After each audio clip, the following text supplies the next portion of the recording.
kami akan presentasikan mata kuliah hukum jaminan dengan materi tentang gadai. Sekian dan terima kasih. Wassalamualaikum warahmatullahi wabarakatuh.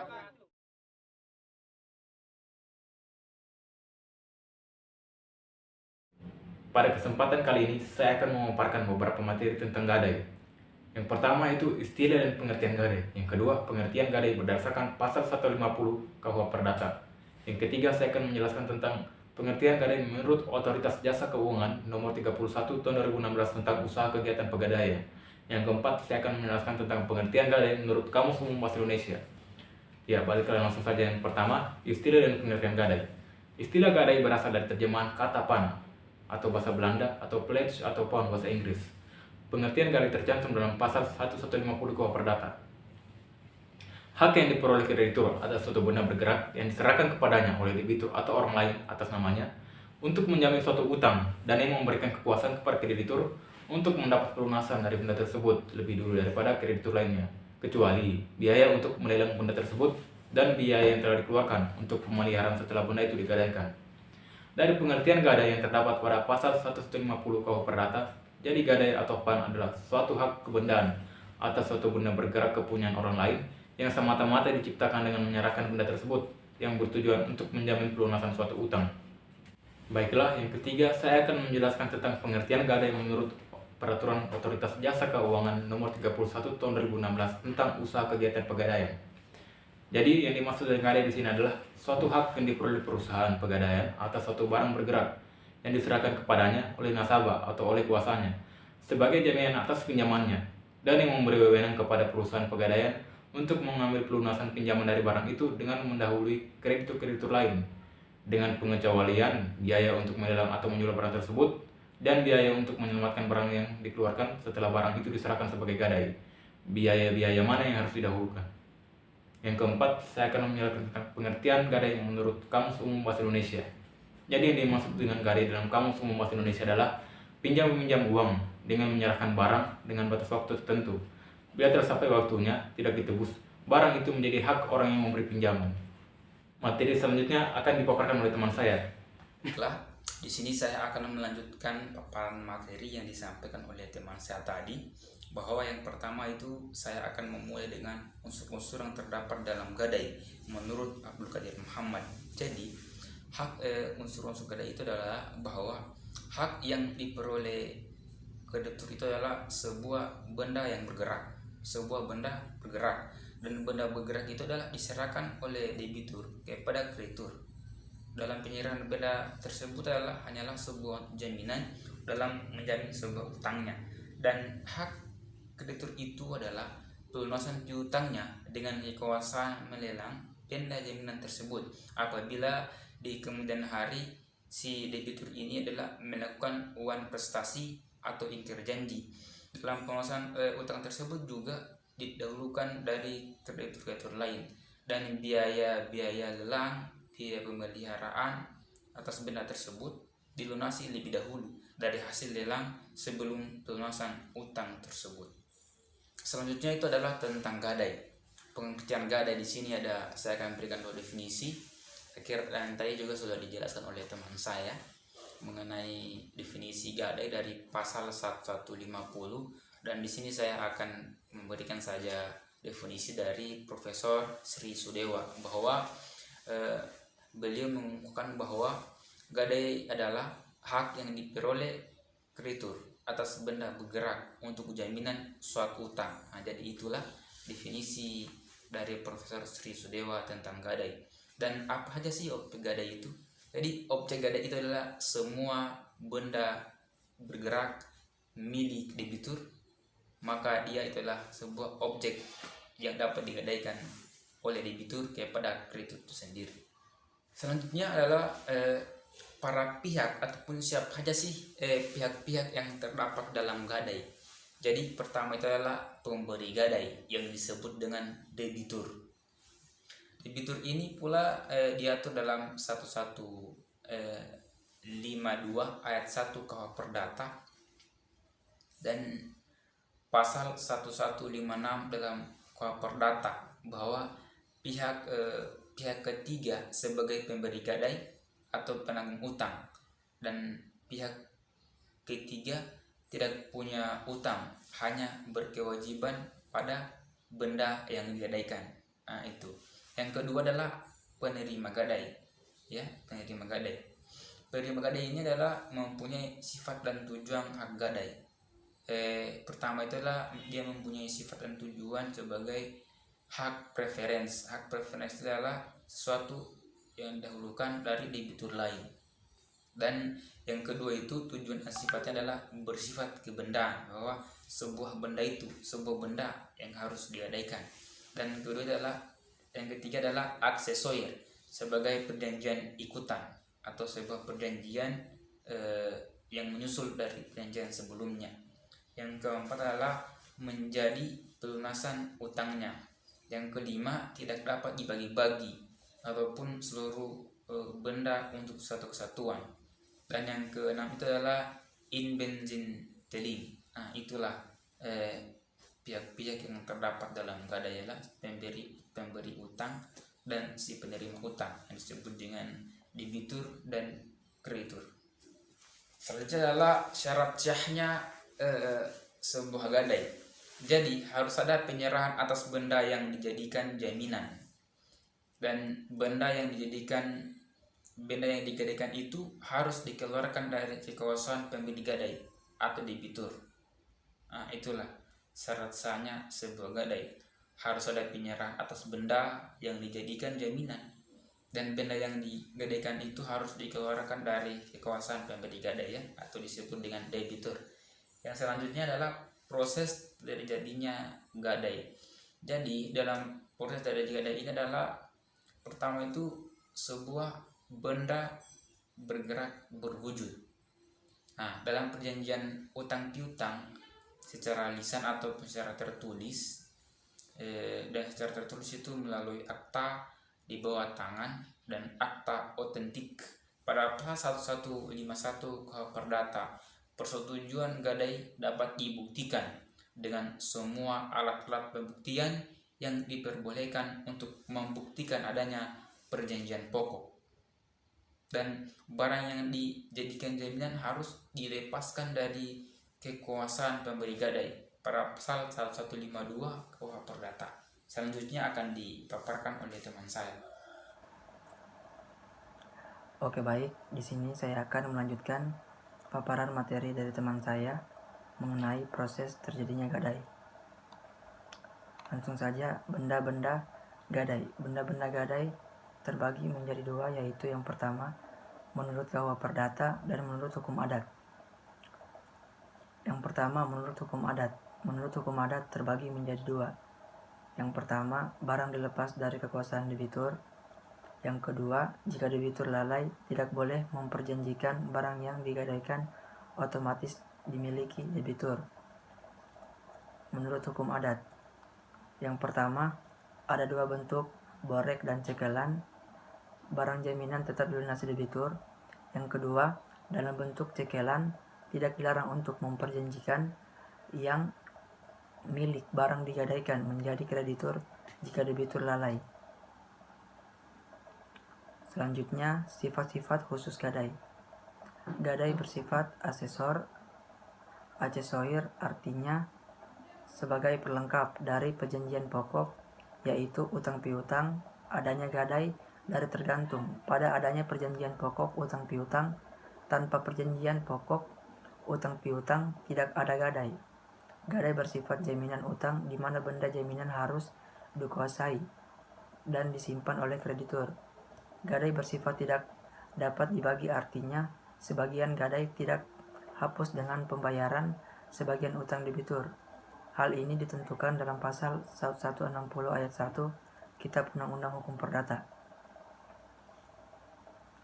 Pasal 1160 ayat 1 Kitab Undang-Undang Hukum Perdata, gadai itu tidak dapat dibagi-bagi, meskipun utang itu dapat dibagi antara para ahli waris debitur atau para ahli waris kreditur. Ahli waris debitur yang telah membayar bagiannya tidak dapat menuntut kembali bagiannya dalam barang gadai itu sebelum utang itu dilunasi sepenuhnya. Di lain pihak, ahli waris kreditur yang telah menerima bagiannya dan piutang itu tidak boleh mengembalikan barang gadai itu atas kerugian sesama ahli warisnya yang belum menerima pembayaran. Dasar-dasar hukum gadai. Dasar hukum gadai diatur dalam buku 2 KUH Perdata bab 20 pasal 150 sampai dengan pasal 160 KUH Perdata. Demikian dari saya, akan dilanjutkan oleh teman saya. Di sini saya akan melanjutkan paparan materi dari teman saya. Subjek gadai terdiri dari dua pihak, yaitu penerima gadai dan pemberi gadai. Panggiver yaitu orang atau badan hukum yang memberikan jaminan dalam bentuk benda bergerak selaku gadai kepada penerima gadai untuk pinjaman uang yang diberikan kepada atau pihak ketiga. Unsur-unsur pemberi gadai yaitu orang atau badan hukum memberikan jaminan berupa benda bergerak kepada penerima gadai adanya pinjaman uang. Objek gadai adalah barang atau benda bergerak yang berwujud maupun tidak berwujud. Menurut Dejaja S. Meliala, objek gadai benda jaminan seharusnya merupakan benda yang bisa dipindahtangankan, sebab eksekusi pada hakikatnya merupakan pemindahantanganan benda jaminan dari pemilik ke pembeli. Objek gadai menurut Subekti yang dapat dijadikan objek dari gadai ialah segala benda yang bergerak yang bukan kepunyaan orang yang mengutamakan sendiri. Sebaliknya, tidaklah perlu benda itu harus kepunyaan orang yang berutang. Meskipun lazimnya orang yang berutang itu juga memberikan tanggungan, tetapi itu tidak diharuskan. Benda-benda sebagai objek dari gadai yang dapat dijadikan jaminan untuk dengan dibebankan hak gadai. Benda-benda berwujud contohnya seperti kendaraan bermotor seperti mobil dan motor, mesin-mesin seperti mesin pembajak sawah dan mesin pompa air. Yang ketiga yaitu perhiasan seperti emas dan berlian. Yang keempat yaitu lukisan yang berharga. Yang kelima yaitu kapal laut yang berukuran di bawah 30 meter per kubik. Yang keenam yaitu interior kantor. Selanjutnya benda bergerak yang berwujud. Benda yang bergerak yang berwujud. Contohnya seperti deposit berjangka, sertifikat deposit, obligasi, promes, konsumen, dan lain-lain. Selanjutnya, paparan materi selanjutnya akan dijelaskan oleh teman saya. Selanjutnya adalah ketentuan untuk surat-surat berharga yang digadaikan. Yang pertama adalah untuk surat-surat berharga yang digadaikan selain barang tersebut harus ditarik dari kekuasaan pemberi gadai, yang kemudian dikuasai penerima gadai, juga disertai surat kuasa untuk memperpanjang atau mencairkan bila terjadi debitur cedera janji. Yang kedua adalah khusus gadai atas piutang. Kreditur sebagai penerima gadai harus memberitahukan kepada cesus si debitur dari piutang yang dialihkan. Pemberitahuan ini mutlak karena perbuatan hukum. Dalam menerima gadai piutang baru selesai dengan adanya pemberitahuan kepada cesus. Kalau pemberitahuan belum dilakukan, maka hak gadai belum beralih kepada kreditur baru, yaitu bank sebagai pemberi kredit. Selanjutnya adalah pengecualian barang-barang yang tidak bisa diterima sebagai gadai. Yang pertama adalah barang milik negara. Yang kedua, surat utang, surat akte, surat efek, dan surat-surat berharga lainnya. Yang ketiga, hewan yang hidup pada tanaman. Yang keempat, segala makanan dan benda yang mudah busuk. Yang kelima, benda-benda yang kotor. Yang keenam, benda-benda yang untuk menguasai dan memindahkan dari suatu tempat ke tempat lain memerlukan izin. 7. Barang yang karena ukurannya besar sehingga tidak dapat disimpan dalam gadaian. Yang kedelapan, barang yang berbau busuk dan mudah merusak barang lain jika disimpan bersama-sama. Yang kesembilan, benda yang hanya berharga sementara atau yang harganya naik turun dengan cepat sehingga sulit ditaksir oleh penjabat gadai. Yang kesepuluh, benda yang digadaikan oleh barang seorang yang mabuk atau seorang yang kurang ingatan atau seorang yang tidak dapat memberikan keterangan-keterangan cukup tentang barang yang mau digadaikan itu. Selanjutnya, bentuk perjanjian gadai. Bentuk perjanjian gadai dapat dilihat dalam pasal 1151 KUH Perdata yang menyatakan perjanjian gadai harus dibuktikan dengan alat yang diperkenankan untuk membuktikan perjanjian pokoknya. Maksudnya adalah perjanjian gadai dilakukan dalam bentuk perjanjian tertulis sebagaimana perjanjian pokoknya yaitu perjanjian pemberian kredit. Sifat pembebanan benda jaminan gadai. Yang pertama, benda gadai tidak dapat dibebankan berkali-kali kepada kreditur yang berbeda. 2. Tidak ada aturan untuk mendaftarkan benda jaminan yang menjadi objek gadai. Penerima gadai atau kreditur dan pemberi gadai atau debitur. Nah, penerima gadai ini yaitu yang pertama yaitu bertanggung jawab atas hilangnya atau kemerosotan kualitas barang karena kelalaiannya. Sedangkan poin yang kedua itu harus memberitahukan kepada pemberi gadai jika benda gadainya dijual. Sedangkan poin yang ketiga yaitu bertanggung jawab atas penjualan benda gadai. Nah, lanjut poin yang kedua yaitu pemberi gadai atau debitur, yaitu diwajibkan untuk mengganti kreditur atau segala biaya yang berguna atau yang diperlukan agar keselamatan dari benda gadainya dijamin oleh si penerima gadai. Baik, di sini saya akan melanjutkan materi dari teman saya. Adapun materinya yaitu cara terjadinya gadai berupa surat-surat berharga atas nama. Cara terjadinya gadai berupa surat-surat berharga atas nama yang memungkinkan pembayaran uang kepada orang yang namanya disebut dalam surat itu. Maka cara mengadakan pegadaian menurut pasal 1153 KUH Perdata adalah bahwa hal menggadaikan ini harus diberikan kepada orang yang berwajib membayar uang, dan orang yang wajib membayar ini dapat menuntut supaya ada bukti tertulis dari pemberitahuan dan izin pemberian gadai. Kemudian ada kewajiban atau tanggung jawab. Yang pertama, penerimaan gadai atau kreditur.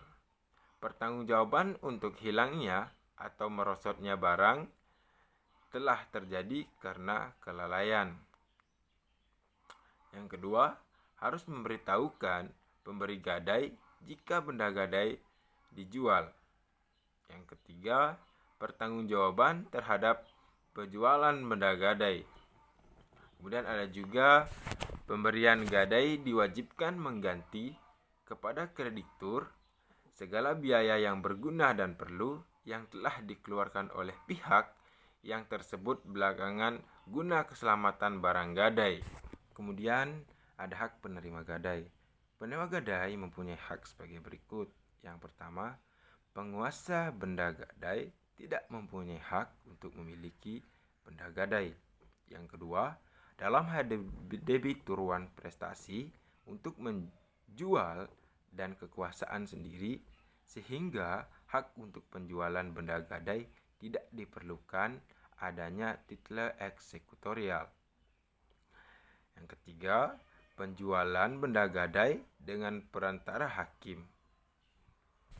Dan selanjutnya yang keempat, mendapat ganti rugi berupa biaya yang perlu dan berguna yang dikeluarkan guna keselamatan barang gadai. Selanjutnya, retensi atau menahan. Benda gadai bila mana selama hutang pokok, bunga, dan ongkos-ongkos yang menjadi tanggungan belum dilunasi, maka si berhutang atau debitur tidak berkuasa menuntut pengembalian benda gadai.